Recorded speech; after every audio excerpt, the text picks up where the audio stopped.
اور کریم فرمانے لگے جس نے ان سے محبت کی میری محبت کی وجہ سے محبت کی، اور جس نے ان سے عداوت رکھی میری وجہ سے رکھی۔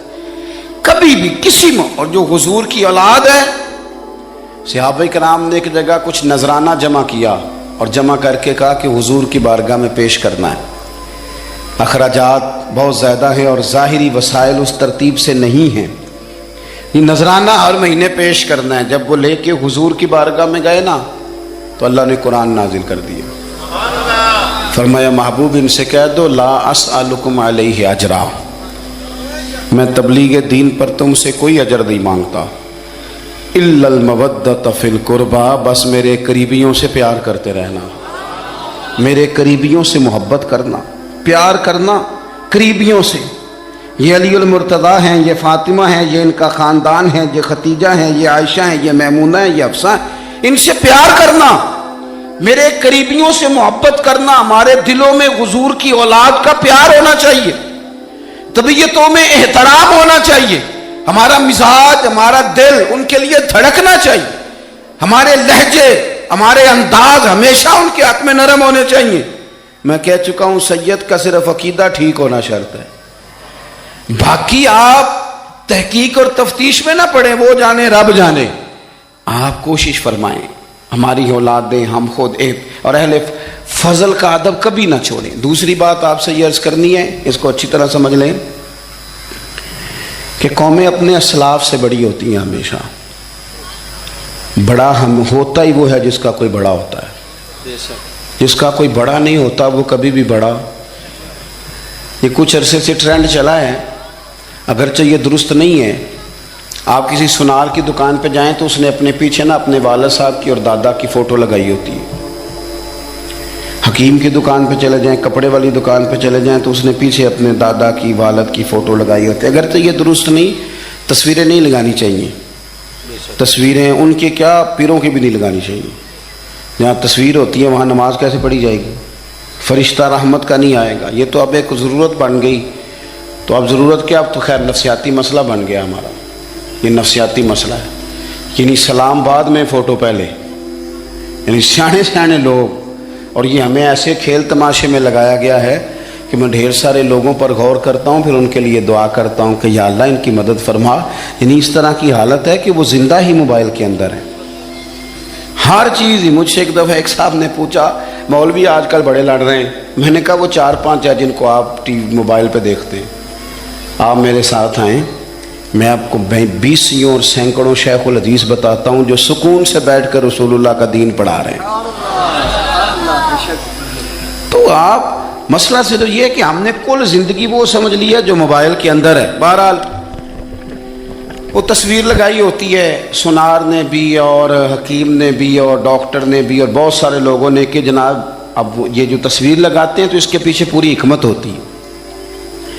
آپ ان سے پوچھتے ہیں یہ فوٹو کیوں لگائی ہے تو وہ کہتے ہیں ہم یہ بتانا چاہتے ہیں کہ یہ کام آج نہیں ہم نے شروع کیا، ہمارا شجرہ پرانا ہے، ہمارے باپ دادا سارے یہی کام کرتے تھے، ہمارا خاندانی ورثہ ہے۔ وہ ثابت یہ کرنا چاہتے ہیں کہ ہم پیچھے سے ہمارا ایک سلسلہ آ رہا ہے۔ ساری دنیا اپنے اکابرین کو، اسلاف کو، بڑوں کو ان کے زور پر بڑا ہونا چاہتی ہے۔ یہاں کچھ لوگ ایسے آئے ہیں جن کے نزدیک معاذ اللہ صحابہ ہی ٹھیک نہیں تھے، اہل بیت ہی ٹھیک نہیں تھے۔ آپ اپنی سند کیسے مضبوط کریں گے؟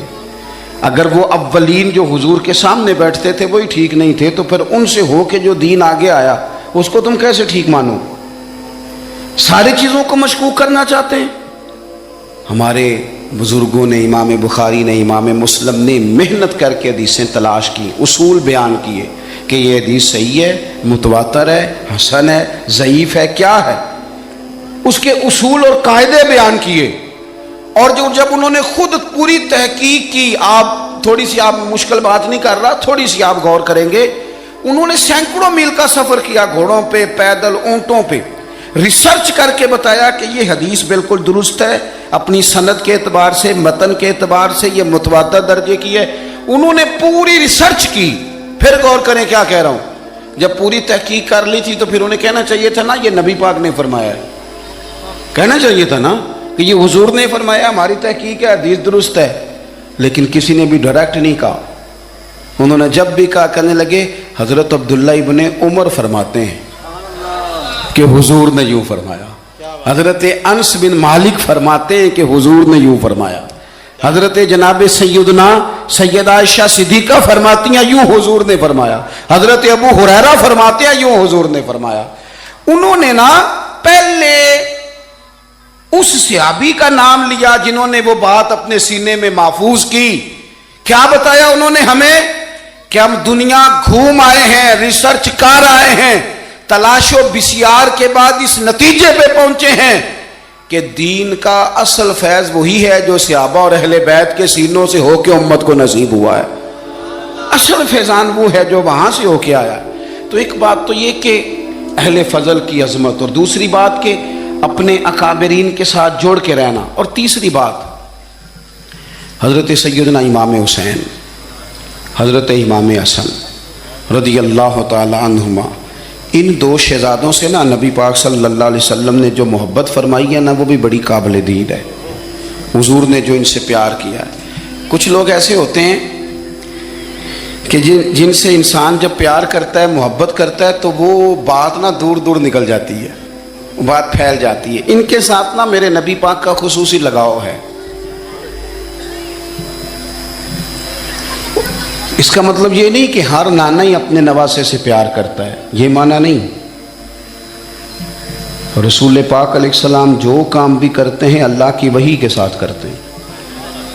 حضور کا ہر کام وحی خدا ہے، اپنی مرضی سے حضور کوئی کام نہیں کرتے۔ تو نبی پاک نے جو بھی کیا ہے وہ امت کے لیے نمونہ ہے۔ حسنین کریمین سے جو حضور کا پیار ہے، جو نبی پاک علیہ السلام کی ان کے ساتھ والہانہ محبت ہے، اعلیٰ حضرت بریلوی نے حدیث لکھی ہے، راوی حضرت عثمان غنی ہے رضی اللہ تعالیٰ عنہ۔ حضور سید عالم صلی اللہ تعالیٰ علیہ وآلہ وسلم نے نا گھر میں پیغام بھیجا، فرمایا فاطمہ سے کہو ذرا حسن حسین کو تو بھیجے۔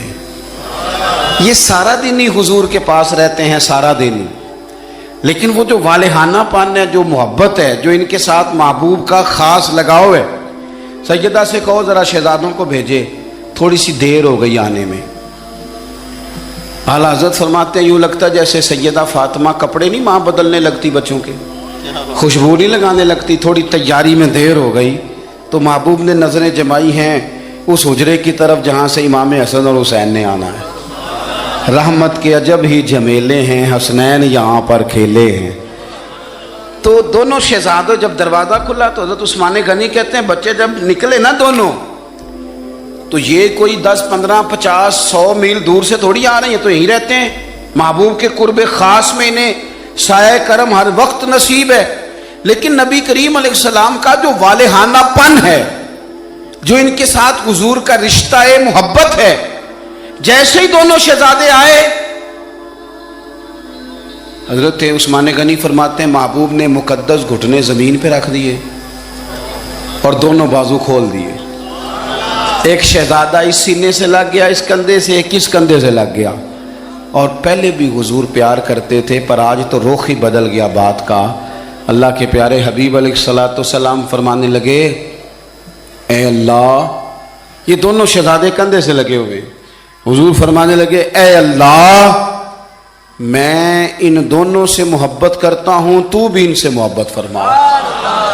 اور کہا اے اللہ جو جو میرے حسن حسین سے محبت کرے تو ان سب سے محبت فرما، تو ان سب سے پیار کر جو میرے حسنین سے پیار کرے۔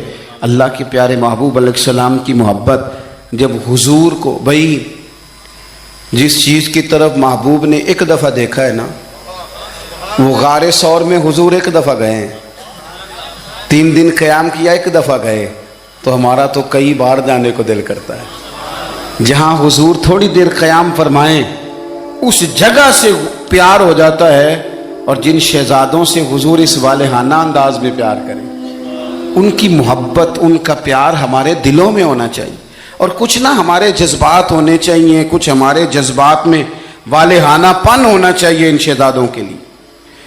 آج کل نا ہمارے ہاں دور ہے تقریروں کا، پوسٹیں لگانے کا، اپنی اپنی رائے، اور ویسے بھی جو ہم لکھ رہے ہوتے ہیں، جو بول رہے ہوتے ہیں وہ اپنے لیے نہیں ہوتا، الا ماشاء اللہ، وہ تو سامنے والے کے لیے ہوتا ہے۔ وہ تو حضرت مجدد الفسانی رحمۃ اللہ علیہ کے حالات پہ ایک سیرت نگار نے لکھا ہے کہ آپ نے ایک شخص کو نا اپنے سلسلہ نقشبندیہ میں اجازت دی کہ اب آپ بھی آگے اللہ اللہ بتائیں، تربیت کریں، یہی طریقہ ہوتا تھا، تو ان کو خلافت دے دی، اب وہ سلسلہ طریقت میں آگے اشاعت سلسلہ کا کام کریں گے۔ کچھ عرصے کے بعد وہ خلیفہ صاحب نے حضرت شیخ کو خط لکھا تو کہنے لگے حضور آپ نے فقیر کو اجازت دی تھی، اب میں تقریر بھی کرتا ہوں، تدریس بھی کرتا ہوں، تصنیف بھی کرتا ہوں۔ تو حضرت فرمانے لگے آپ بہت اچھے کام کر رہے ہیں، رب آپ کو برکت دے، پر یہ سارا کچھ تو آپ لوگوں کی اصلاح کے لیے کر رہے ہیں، کچھ اپنے لیے بھی کرتے ہیں؟ رات کو تہجد میں اٹھ جاتے ہیں، کچھ اللہ کے حضور رونا نصیب ہو جاتا ہے، کچھ آپ کو درود و سلام کی کیفیات نصیب ہوتی ہیں، یہ تو جو کچھ ہے الحمدللہ بہت اچھا ہے، قابل تعریف ہے، پر یہ تو آپ خدمت دین کا کام کر رہے ہیں نا، لوگوں کی، آپ اپنے لیے کیا کر رہے ہیں؟ یہ بھی تو مقام غور ہے۔ بہت ساری چیزیں آج ایسی ہیں جو تقریروں میں تحریروں میں، لیکن ہمارے پرانے بزرگ جو تھے ان کا حسین کی وہ شخصیت تھی کہ مشکات میں حدیث ہے، نبی پاک صلی اللہ تعالی علیہ وسلم کی چچی جناب ام فضل صبح صبح گھبرائی حضور کی بارگاہ میں آئیں، عرض کی یا رسول اللہ صلی اللہ علیہ وسلم آج میں نے عجیب خواب دیکھا ہے، میں ڈر گئی ہوں۔ حضور نے فرمایا چچی کیا دیکھا؟ عرض کی حضور میں نے دیکھا ہے کہ آپ کے وجود کا گوشت کا ایک ٹکڑا کٹ کے میری جھولی میں آ گیا ہے۔ حضور یہ کیا ہے؟ تو محبوب خواب سن کے مسکرائے، فرمایا چچی یہ پریشانی والا خواب نہیں، یہ تو خوشی والا خواب ہے، اللہ فاطمہ کو بیٹا عطا کرے گا اور وہ تیری گود میں کھیلا کرے گا، چونکہ وہ میرے وجود کا ٹکڑا ہوگا لہذا خواب تجھے یہ آئی ہے۔ تو امام حسین پیدا ہوئے، امام حسن کی عمر ابھی 11 مہینے تھی، تو نبی پاک نے امام حسین کو جناب ام فضل اپنی چچی کی گود میں دے دیا کہ فاطمہ کے لیے دونوں بچے سنبھالنا مشکل ہوگا۔ وہ خواب اس طرح پوری ہوئی، امام حسین سے حضور نے بڑا پیار کیا، بڑی محبت فرمائی نبی پاک سے۔ کچھ حدیثیں میں نے جمعے میں عرض کی تھیں، حضرت ابو ہریرہ رضی اللہ تعالیٰ عنہ کہتے ہیں یہ واحد بچہ تھا حضور کے گھرانے کا کہ میں نے دیکھا کہ نبی پاک صلی اللہ علیہ وسلم بیٹھے تھے تو یہ حضور سے کہہ رہے ہیں، نبی پاک سے کہ نانا جی اٹھ کے کھڑے ہو، کہتے ہیں حضور کھڑے ہو گئے، تو کہنے لگے میں نے آپ کے برابر جانا ہے۔ بچے جو مرضی ضد کر لیتے ہیں نا، قد چھوٹا تھا، عمر 7.5 سال تھی، کہنے لگے نانا میں نے برابر جانا ہے، تو نبی پاک صلی اللہ علیہ وسلم نے ہاتھ پکڑ لیے، فرمایا چل پھر ہو جا برابر۔ تو حضرت ابو ہریرہ کہتے ہیں انہوں نے حضور نے ہاتھ پکڑے، اوپر کھینچا تو امام حسین نے پہلے اپنے پیر حضور کے گھٹنوں پہ رکھے، پھر نبی پاک کے سینے پہ رکھے، اور جب ان کا قد سر تھوڑا سا حضور سے اونچا ہو گیا تو محبوب فرمانے لگے چل بس کر، تو نے تو کہا تھا آپ کے برابر ہونا ہے، تو اوپر نکل گیا ہے، چل بس کر۔ فرماتے پھر امام حسین نے زبان باہر نکالی تو محبوب ان کی زبان چوسنے لگے، پھر ساتھ لٹا لیا اور انہیں سونگھنے لگے۔ تو میں نے عرض کی حضور آپ حسین کو سونگتے کیوں ہیں؟ تو فرمایا ابو ہریرہ مجھے حسین کے وجود سے جنت کی خوشبو آتی ہے، مجھے حسین کے وجود سے جنت کی۔ ایک دن حضور گزر رہے تھے، اصل اس طرح تھا کہ یہ نبی پاک کا حجرہ تھا، جن لوگوں کو اللہ نے مدینے کی زیارت کرائی ہے وہ جان سکتے ہیں، نبی پاک کا حجرہ تھا، تو حضور کے حجرے کی اس جانب یعنی مسجد کی جو بالکل سیدھ ہے اس کی بیک میں سیدہ فاطمہ رہتی تھی، تو حضور اکثر نہ نماز کے لیے جب نکلتے تو حضرت فاطمہ کے حجرے کے پاس سے ہو کر دوبارہ محراب میں جاتے۔ محبوب حجرے کے پاس سے گزرے تو امام حسین رو رہے تھے، تو حضرت فاطمہ نے کسی بات میں جھڑک دیا تو امام حسین رونے لگے، تو نبی پاک نماز کے لیے گئے تو واپس لوٹ آئے، اور واپس تشریف لا کے کہا فاطمہ حسین کو کیا ہوا؟ عرض کی یا رسول اللہ تنگ کر رہے تھے میں نے ڈانٹ دیا ہے۔ کیا خوبصورت جملے ہیں حدیث پاک میں، سرکار نے فرمایا فاطمہ اس کو حسین کو نہ رونے نہ دیا کر، یہ جب روتا ہے نا تو میرے دل کو تکلیف ہوتی ہے۔ تو بی بی صاحبہ کہتی ہیں یہ حکم آیا نبی پاک کا میرے نام، پھر میں نے ڈانٹنا چھوڑ دیا۔ یہ ان کے فضائل تھے کم، ان کی تربیت خود نبی پاک نے فرمائی، خود ڈیوٹی۔ میں کسی منطق کا فلسفہ میں اب تو اللہ تعالیٰ معاف کرے، پہلے ہم لوگوں کو کہتے تھے فلانی مجلس میں نہ جانا فلانی، اب تو مصیبت بن گئی ہے، جانے کی ضرورت نہیں، ہر شے موبائل میں آ گئی۔ مجھے بھیجتے ہیں کہتے ہیں حضرت صاحب یہ ذرا سننا، یہ ذرا سننا، کل کراچی سے کچھ مہمان آ گئے تو اب بچوں نے وہ کلپ سنبھال کے یہ مولوی دیکھو کیا کہتا ہے، اب آیتیں پڑھی جا رہی ہیں قرآن پاک کی، اتنا ٹکڑا یہاں سے لیتے ہیں، اتنا ٹکڑا یہاں سے لیتے ہیں، اور ملا کے پتہ نہیں کون سا مکسچر بنا رہے ہیں، کسی آیت کا ترجمہ نہیں، کوئی واضح حدیث نہیں، ایسے ہوا ہوگا پھر اس کو اس سے جوڑ لیں تو کیا بنتا ہے، اتنی جمع کر لیں. یہ کون سا دین ہے جو توڑ مروڑ کے بیان کر رہے ہیں؟ کون سا مذہب ہے؟ دین تو واضح کھلی کتاب ہے. اب ہمارا یہ شوق ہے، ہم ہر تماشا دیکھنا چاہتے ہیں، ہم اپنے لوگوں کی قدر نہیں کرتے اور بڑی بڑی دور جا کے ہم غلط معاملات میں جاتے ہیں، پھر ذہن ہمارے شکوک کا شکار ہوتے ہیں. ہمیں سمجھنا چاہیے کوئی ایسی کسی دلیل کی ضرورت نہیں ہے. جب ان کے واضح چیزیں ان کی کتابیں میں موجود ہے، حدیث میں موجود ہے، قرآن مجید میں ان کے فضائل کھل کے موجود ہے، تو دور جانے کی کیا ضرورت؟ حضور ان کی ٹریننگ کراتے تھے. پہلی بات تو یہ ہے کہ نبی پاک نے دعا مانگی تھی، یا اللہ میرے گھر والوں کو زیادہ روزی نہ دینا، انہیں ایک وقت روٹی دینا، ایک وقت کی بھوک دینا. یہ جو 10 دن کربلا میں انہیں ٹینشن نہیں نہ ہوئی، انہیں عادت تھی فاقہ کرنے کی، انہیں 3 دن وصلی روزے رکھنے کی عادت تھی. پہلی بات. دوسرا یہ کہ جہاد کی تربیت حضور خود کراتے تھے. حضرت فاطمہ زہرا کہتی میں پردے کے پیچھے دیکھ رہی تھی، نبی پاک نے امام حسن اور حسین سے فرمایا چلو میرے سامنے کشتی لڑو. تو دونوں حضرات آپس میں جب کشتی لڑنے لگے تو نبی پاک نا امام حسن کو کہتے ہیں حسن حسین کو ٹانگوں سے پکڑو، حسن حسین کو پیچھے سے پکڑو. جب نبی پاک بار بار امام حسن کو بتا رہے تھے تو سیدہ پیچھے سے بول پڑی، کہنے لگی یا رسول اللہ آپ چھوٹے کو بتائے، آپ بڑے کو بتا رہے ہیں. بڑا تو پہلے 11 مہینے بڑا ہے، تو آپ چھوٹے کو بتائے بڑے کو بتا رہے. تو فرمایا فاطمہ تو چپ کرنا، جو میں دیکھ رہا ہوں تو نہیں نہ دیکھ رہی. ایک کو میں بتا رہا ہوں، دوسرے کو جبریل امین بتا رہے ہیں. تو یہ حضور نے اپنے سامنے ان کی تربیت کی.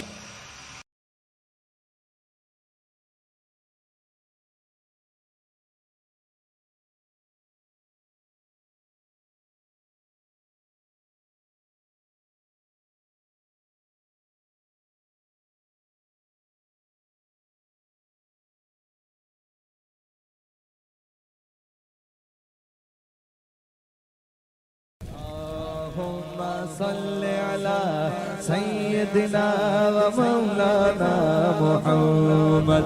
اللهم صل على سيدنا ومولانا محمد.